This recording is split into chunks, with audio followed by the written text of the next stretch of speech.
Halo semuanya, selamat wayah Kio ya dimanapun kalian berada. Kembali lagi bersama Mamang, dan di video kali ini kita bakal lanjutin manhwa para alter egoku adalah makhluk absolut. Kita masuk di part 2. Di awal video ini, meskipun pemberitahuan Apatara Hans membuat Sungyun terkejut, fakta bahwa Hans yang berada di desa telah mati membuat Sungyun tersadar jikalau kematiannya itu merupakan perbuatan kepala desa yang banyaknya minum-minum di kedai. Hingga Sungyun pun merasa menyesal karena ia terlalu berpuas diri di tempat asing seperti itu. Namun di saat Sungyun menyesali perbuatannya, tiba-tiba saja ia kembali terhubung dengan Apatara Hans miliknya, di mana kepala desa bersama seorang anak buahnya telah memindahkan Hans ke dalam gudang persembunyiannya. Kepala desa sendiri sebenarnya berharap banyak pada Hans yang berhasil melewati usutan sendirian.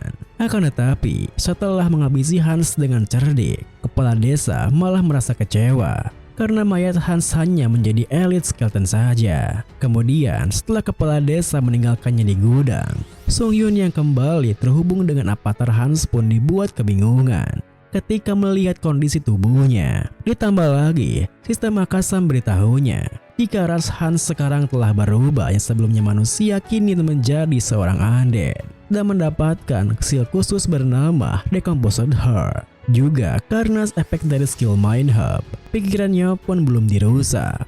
Lalu, di saat Sungyun sebagai Hans mencoba memahami situasinya dengan menilai lihat situasinya, Hans dikejutkan ketika melihat banyak undead lain di belakangnya. Hal itu pun membuat Hans bertanya-tanya, mungkinkah para bajingan itu mengubah seluruh desa menjadi undead? Namun, di saat Hans begitu penasaran, tiba-tiba saja pintu gudangnya terbuka dari luar. Hingga Hans yang tak ingin ketahuan pun langsung terdiam di tempatnya. Ternyata, seseorang yang memasuki gudangnya adalah pria yang ditemui Hans di bar kedai sebelumnya, yang tentu membuat Hans penasaran. Apakah orang-orang ini yang ia lihat semuanya adalah penyihir hitam? Di saat yang sama, tanpa tahu jika Hans sebelum merusak meskipun telah menjadi undead, seorang pria yang akrab disebut Jeppy pun memasuki gudangnya dengan menggerutu. Berapa lama lagi harus terperangkap di area pergunungan terpencil itu? Meskipun begitu, perhatiannya langsung teralihkan ketika melihat Hans terduduk di sana, yang membuatnya terus saja menatapnya. Hingga Hans sendiri merasa was-was apakah Jeppy sadar jika ia bisa bergerak. Untungnya, Jeppy bertingkah seperti itu bukanlah karena ia menyadari jika Hans bisa bergerak, melainkan karena ia merasa kesal kenapa rekan-rekannya tidak ada yang mengerjakan tugasnya dengan benar. Oleh karena itu, Jeppy pun menggunakan sihir hitam untuk memerintahkan Hans berpindah dari sana. Hingga Hans yang merasa lega pun dikejutkan ketika tubuhnya bergerak sendiri menuruti perintah Jeppy. Pada saat itu, Hans pun menyadari jika ia bisa merasakan kekuatan yang memaksanya untuk bergerak, meski ia bisa mengabaikannya kalau ia berkonsentrasi. Hans merasa jika akan lebih baik mengikutinya untuk saat ini. Kemudian, setelah Jeppy memindahkan Hans ke dalam barisan undead lainnya, Jeppy pun meninggalkan gudangnya dengan menggerutu. Kenapa kepala desa terlalu teliti hingga selalu menyuruhnya untuk memeriksa gudang tersebut? Meskipun begitu, Hans yang merasa aman setelah kepergian Jeppy pun kini mulai memeriksa kekuatan yang menggerakkan tubuhnya tadi, di mana kekuatan itu terasa sangat familiar, seperti kekuatan yang sama yang bergerak ke dalam tubuh undeadnya. Hal itu pun membuat Hans bertanya-tanya, apakah itu karena ciri mana affinity hingga ia merasa tahu cara kerjanya? Dan mungkin saja ia akan bisa mengendalikan undead lainnya seperti itu. Seminggu kemudian, setelah bertanya diam-diam, Hans pun akhirnya berhasil mengendalikan undead lain. Tapi sayangnya, pengendaliannya masih jauh dari kata sempurna, di mana pergerakan undeadnya terlihat sangatlah kikuk dan hanya bisa menggerakkan satu undead saja. Hal itu pun membuat Hans bertanya-tanya, apakah ini adalah batas dari seorang elit skeleton? Namun, di saat Hans memikirkan hal itu, tiba-tiba saja ada seekor tikus yang berdecit di pengguanya. Hingga Hans yang merasa kesal dengan tikus kecil dan cepat itu pun yang terus menggaruk kulitnya seminggu ini pun langsung menangkapnya. Pada saat itu, Hans yang memegang makhluk kecil dan cepat di tangannya pun tersadar kalau itu tikus dan bukan manusia. Bisakah ia mengendalikannya dengan lebih baik? Dengan pikiran seperti itu, Hans yang penasaran pun langsung mencobanya. Dan ternyata ia bisa mengendalikan undead tikusnya dengan sempurna. Sehingga setelah menamai undead tikusnya dengan Alfred, Hans pun mengendalikannya untuk memulai operasi jaga malam, di mana tikus menguping obrolan di malam hari. Pada operasinya, Alfred pun mendapat informasi pertamanya ketika mengikuti JP masuk gudang lain, di mana dalam gudang tersebut, meski Hans menetralkan emosinya dengan skill Mind Hub, dirinya masih bisa merasakannya secara insting.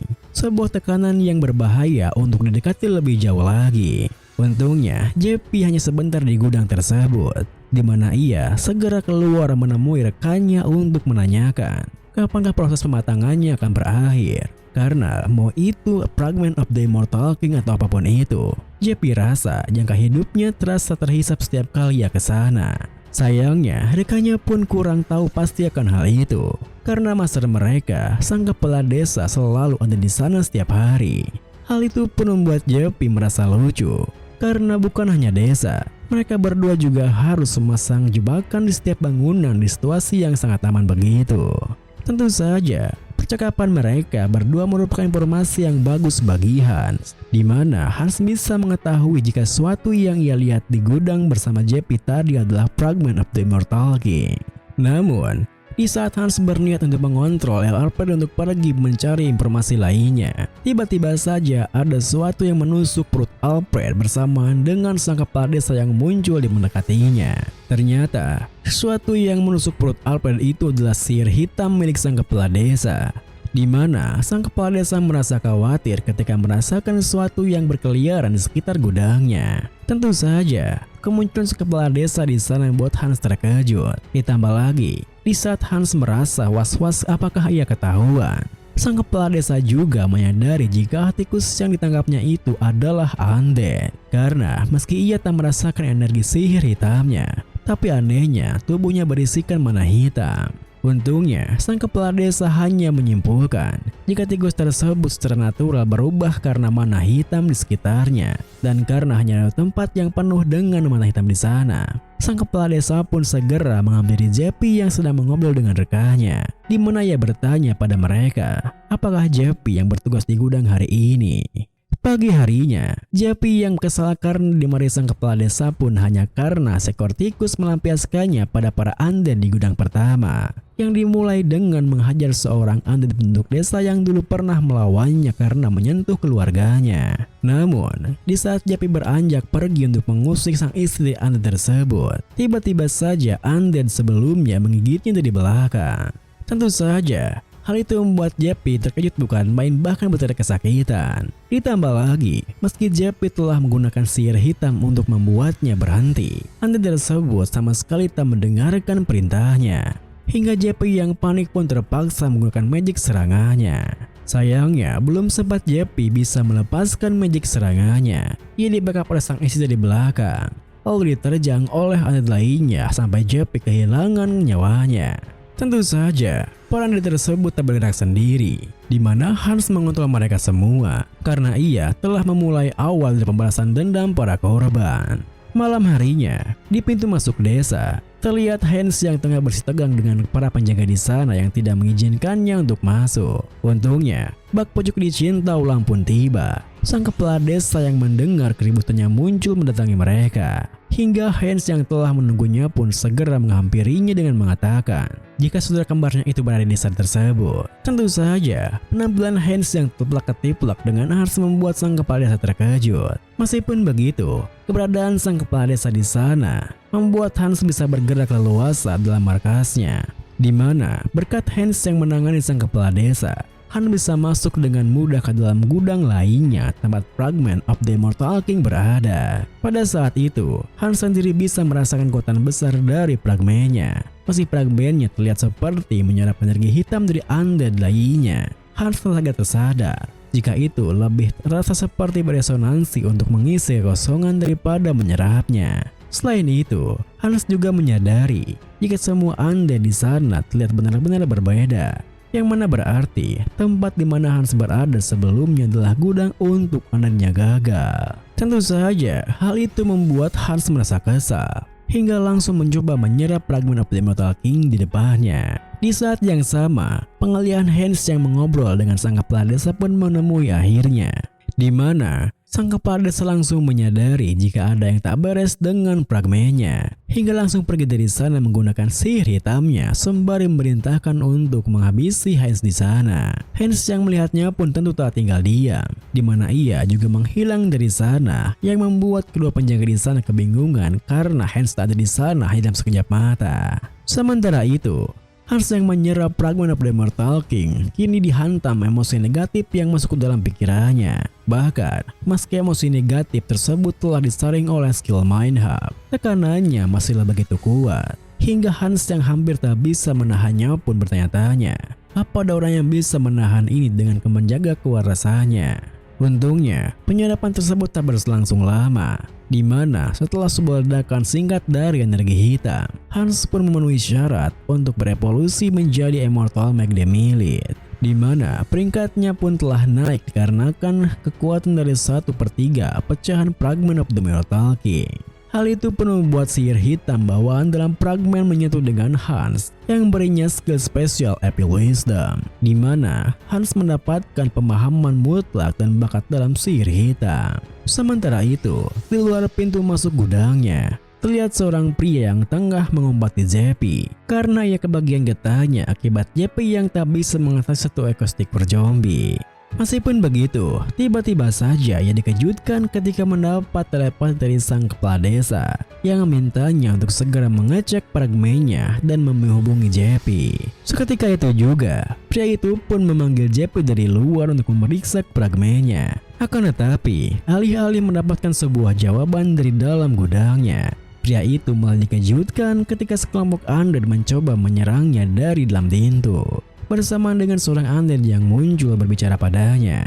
Seketika itu juga, pria itu pun dengan panik menggunakan sihir hitam untuk menyingkirkan para undead di belakang pintu.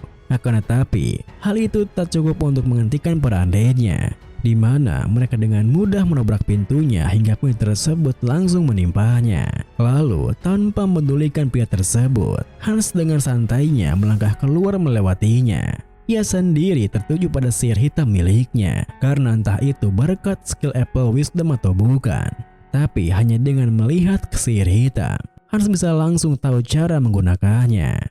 Dengan begitu, Hans yang tahu cara menggunakan sihir hitam serangan milik pria tadi pun langsung menggunakannya untuk membobol tempat tersebut. Selain itu, Hans juga memerintahkan para undead yang dikendalikannya untuk maju menghabisi semua orang di desa itu dan jangan menyisakan satupun untuk lolos. Namun, beberapa saat para undeadnya bergerak, tiba-tiba saja ada Hans melihat ada sesuatu yang menyerang undeadnya. Bahkan ada satu undead yang terlempar tepat di depannya. Ternyata, serangan tersebut merupakan perbuatan sang kepala desa, yang merupakan seorang elder dari organisasi Vow of Defiance yang bernama asli Marcos Giocali, di mana ia begitu murka dengan perbuatan Hans yang harusnya menjadi adat skeleton biasa, tapi malah melakukan sesuatu dengan fragment of the Immortal King. Namun, meskipun Tuan Marcos tampak begitu murka di hadapannya, Hans sendiri malah begitu santai menyapanya, di mana karena Tuan Marcos telah membuatnya kehilangan jantungnya, Hans pun mengambil yang baru dari gudang. Tentu saja, hal itu membuat Tuan Marcos semakin murka. Ia sungguh tak menyangka Hans akan menggabungkan fragment of the Immortal King dengan tubuh rendahannya yang seperti itu. Oleh karena itu, Tuan Marcos yang tak bisa membiarkannya pun langsung menyerangnya dengan sihir hitam Finger of Death yang mampu mematahkan lengan kiri Hans dengan mudah. Namun, alih-alih membalas serangannya, Hans malah menggerutu padanya. Apakah Tuan Marcos tidak tahu kalau tak sopan untuk menyerang ketika seorang sedang berbicara? Tentunya Tuan Marcos sama sekali tak memedulikan hal itu, di mana ia kembali menyerang Hans dengan sihir hitam Thorn of Darkness sembari menjelaskan jika ia sudah mencurahkan semua sumber daya miliknya selama setahun demi proses pematangan ini, dan hampir mendapatkan kekuatan yang lebih kuat dari apapun, sehingga hal itu bukanlah sesuatu yang seharusnya berujung hanya dengan mengubah Elite Skeleton menjadi Demilich. Mendengar penjelasannya, Hans yang bisa menahan serangannya pun merasa jika itu bukankah seperti meletakkan sihir level tinggi ke sebuah klub pemula. Oleh karena itu, Hans yang mulai merasa kesal pun bertanya, memangnya kenapa dengannya? Hanya dirinya seorang yang bisa membuatnya terjadi seperti ini. Tidak mungkin Tuan Markus bisa melakukannya. Tuan Markus yang terus menyerang Hans sendiri tak menyangkal hal itu, karena ia tak tahu bagaimana Hans bisa menolak korosinya. Tetapi ia berniat akan menghancurkan tubuh Hans dan menggunakannya sebagai subjek tes. Mendengar Tuan Markus yang terus menyebutkan nama skill di setiap serangannya, Hans yang tak bisa menahan kesalahannya pun kini mengumpat dengan menyebut musuh Albrecht. Akan tetapi, hal itu malah menimbulkan kesalahpahaman bagi Tuan Markus, di mana ia merasa jika Hans tahu seorang dari desa itu dan menyusup ke sana dengan mengetahui semua itu dari awal. Namun, alih-alih mengkonfirmasinya, Hans malah memanfaatkan kesalahpahaman itu untuk menyerang Tuan Markus dengan sihir hitamnya. Hingga Tuan Markus yang langsung menangkisnya pun tersadar jika Hans menjadi terbiasa dengan sihir hitam secara tidak normal karena pengaruh dari kekuatan fragmennya. Oleh karena itu, Tuan Markus yang merasa tak boleh membuang-buang waktu pun menggunakan sihir hitam pamungkasnya, Fake of Destruction, Crown of the Broken, Resting Place of the Dead. Melihat sihir hitamnya yang berefek pada para penyihir hitam yang lain yang tengah melawan para undeadnya, Hans pun sontak bertanya, apa Tuan Markus melipat gandakan kekuatannya dengan mengorbankan jiwa dari para penyihir hitam itu? Tentu saja, Tuan Markus yang begitu bernafsu untuk menghabisi Hans sama sekali tak menjawab pertanyaannya. Akan tetapi, belum sempat Tuan Markus mengeluarkan serangannya, Hans telah lebih dulu menembus jantungnya, yang membuat Tuan Markus jatuh ambruk seketika bersamaan dengan Hans yang berterima kasih padanya. Karena berkat Tuan Markus, dirinya bisa mempelajari sihir hitam dengan baik. Sementara itu di belahan benua lainnya, di sebuah kuil suci yang nampak begitu megah, terlihat seorang saintis yang menyadari sesuatu di tengah doanya.